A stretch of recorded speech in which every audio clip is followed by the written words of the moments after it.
The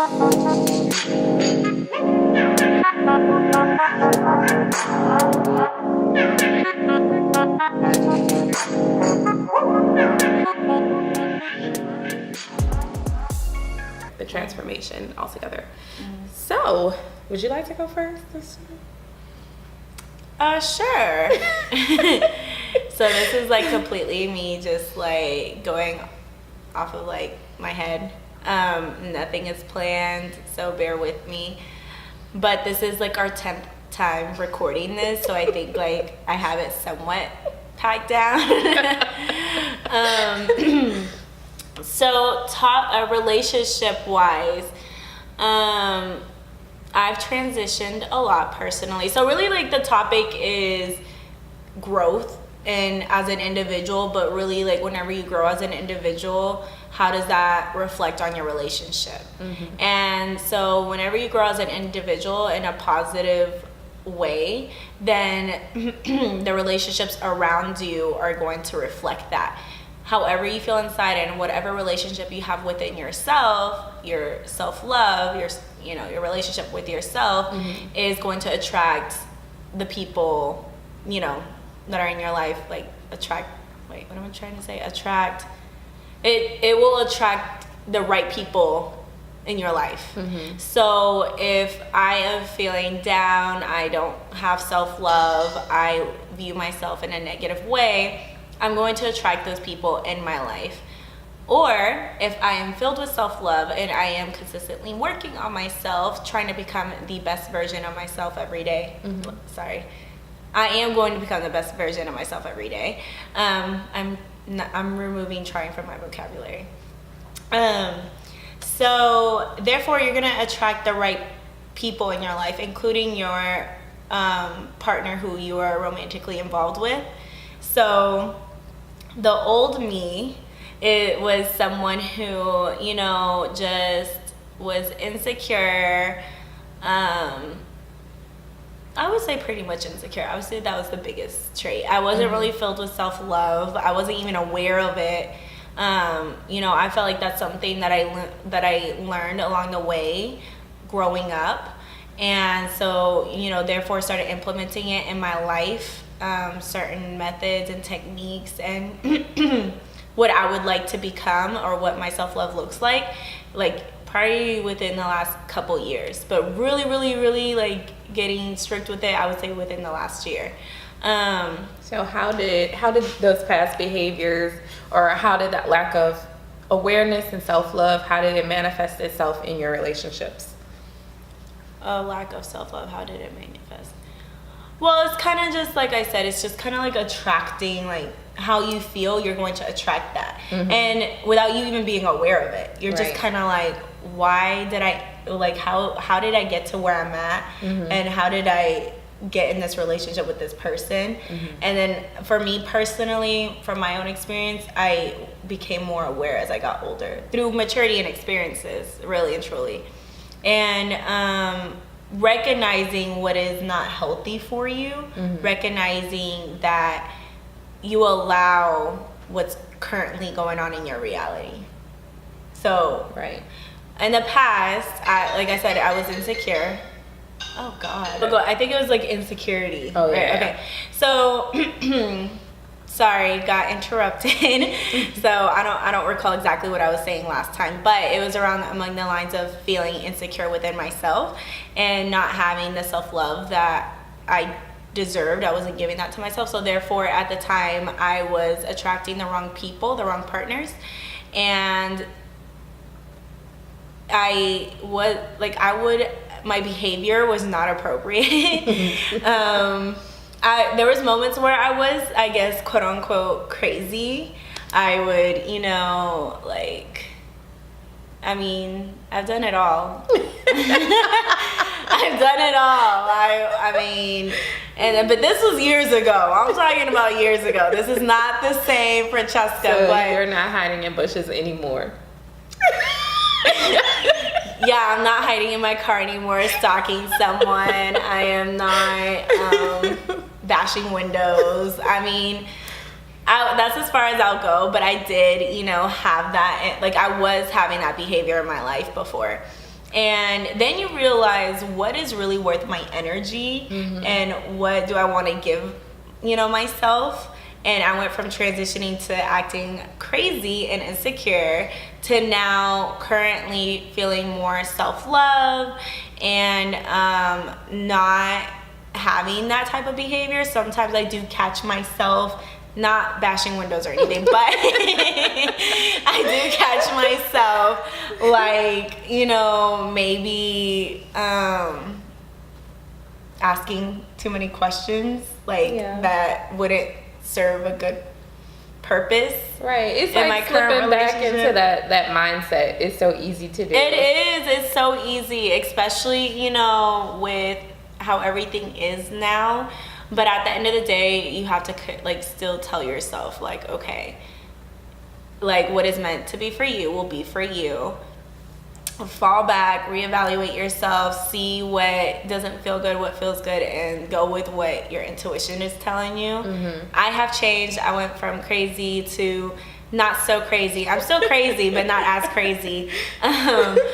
So that was a somewhat my journey without going too much into detail. Maybe, with more videos, I'll explain furthermore what that looks like. But I think right now you guys get the gist of it. Yeah. So I'm just going to go ahead and give it all to you right now because that's just me. That's who I am. I just overshare, and thank you for listening, guys. Yeah. So my journey was, I was in a 13-year marriage, and the relationship was not, it wasn't good for either of us.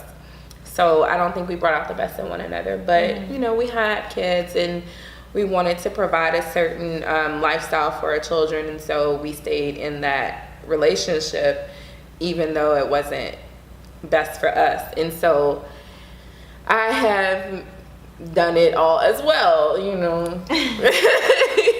defacing property and cutting the crotch out of pants, just trying to give him easy access to the things that he was going after. And now when I got out of that relationship, the next relationship I was in, I was very much in love with that person. And I think too that marriage, it was situational more than anything. What do you mean? I mean, I think at the beginning of it, we cared about each other, but it wasn't like I got knocked up, that was it. I got knocked up and we got married. And it wasn't a situation where we were going into it thinking, oh, we're so in love and we're going to be together forever. It was more like, okay, this is just what we need to do to provide the life that we want for our child at the time, and then our children. So I don't think we ever thought of it as the fairy tale situation where we were just gonna be in love and together forever. And then my next relationship, I did feel that way. That's a relationship that I wanted to last forever, but it didn't. But within that relationship, I did see a transition from being crazy and needy and all of those negative things just because I was trying to hold on to a situation, to a person, and that person really wasn't for me. I just wanted my family to work, and in wanting that, I acted like a 2-year-old. I threw tantrums because I'm like, I want what I want. This is what I want, and I want it to work. So I'm laughing because I can relate. That's all I'm saying. I'm not laughing to be disrespectful, but it's just so funny. Yeah.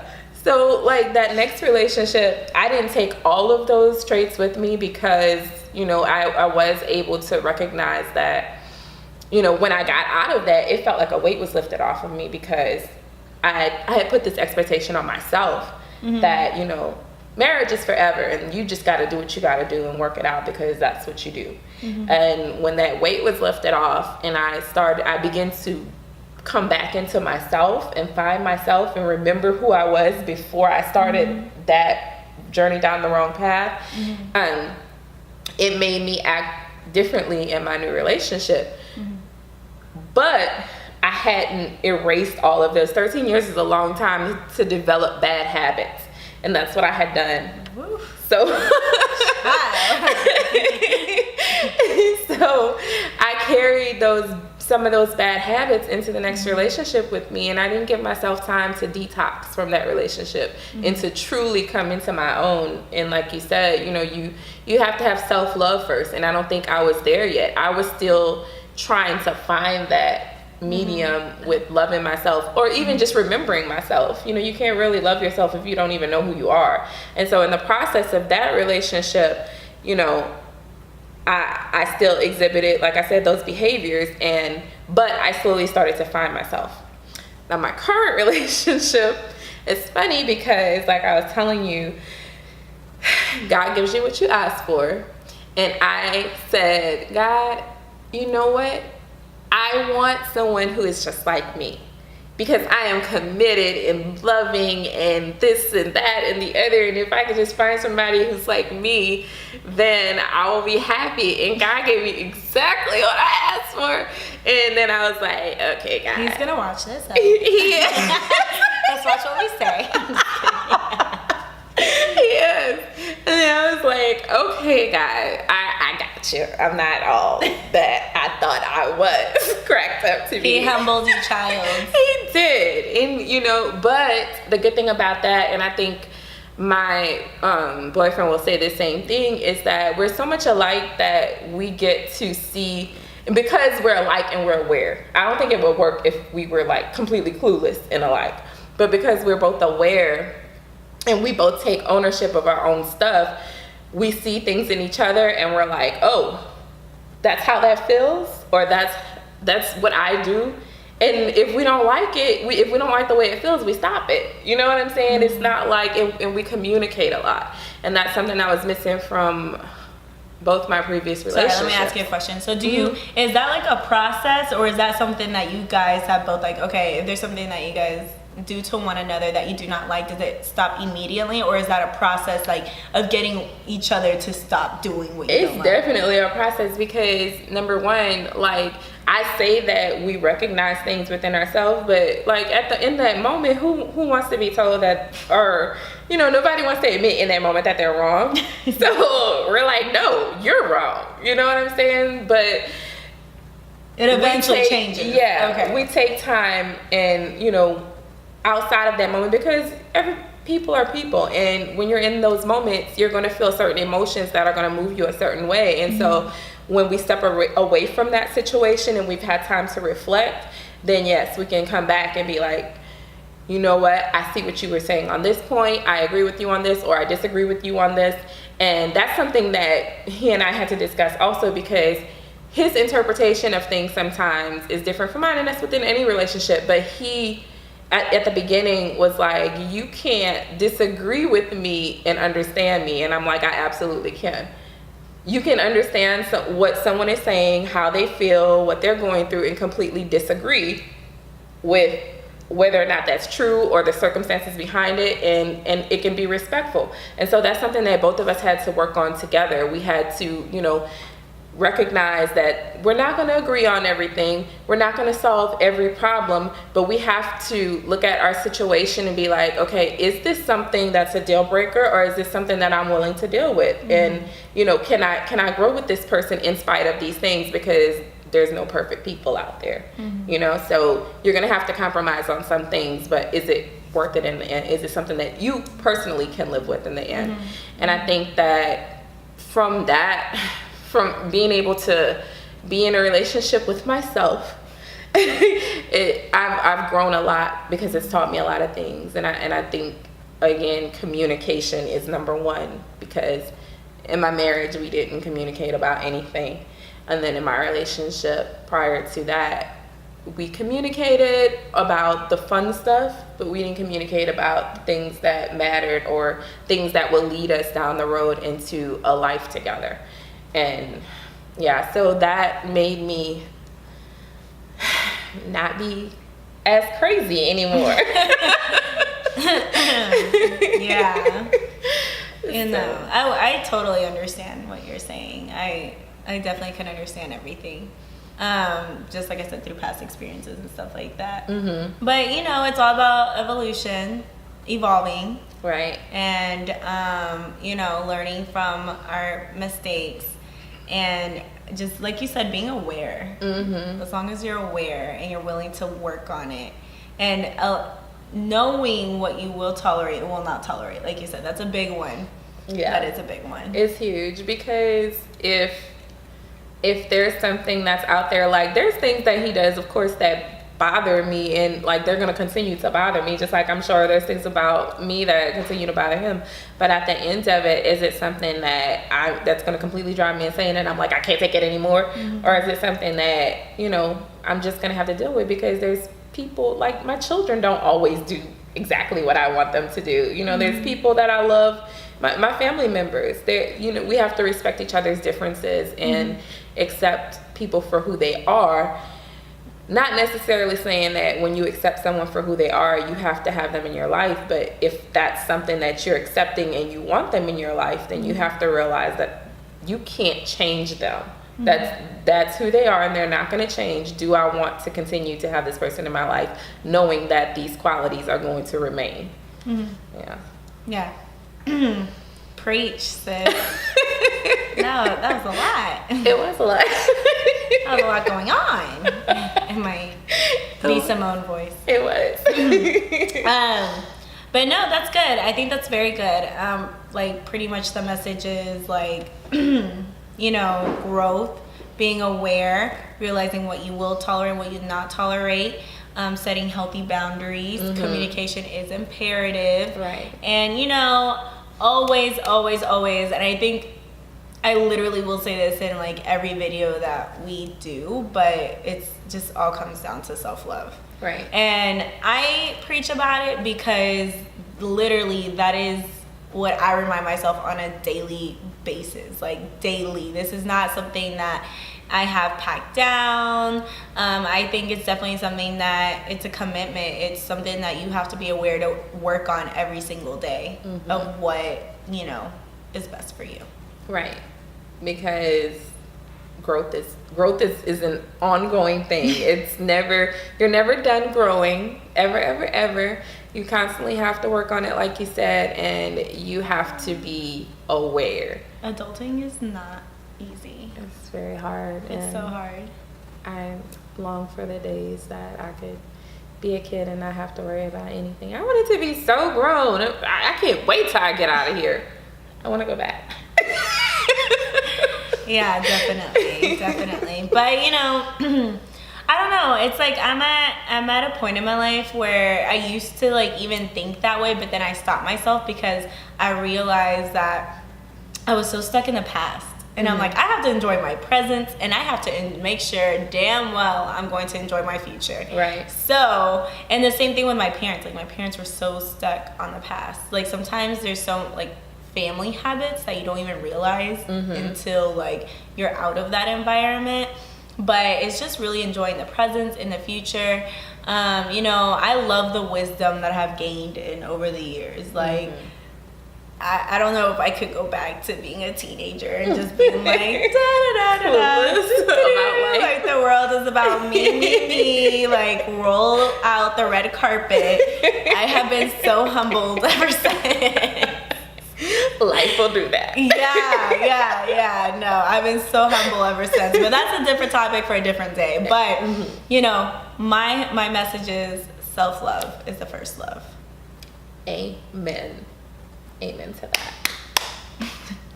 Big slow clap. Cut. So thank you guys for watching us again, and if you have any questions, remember to leave them in the comments. Go ahead and subscribe so you can see more of the beautiful Miss Francesca, and you can get an alert of when she is visiting your channel, visiting and starting yours. Yes, I will be starting mine. I am. It's done.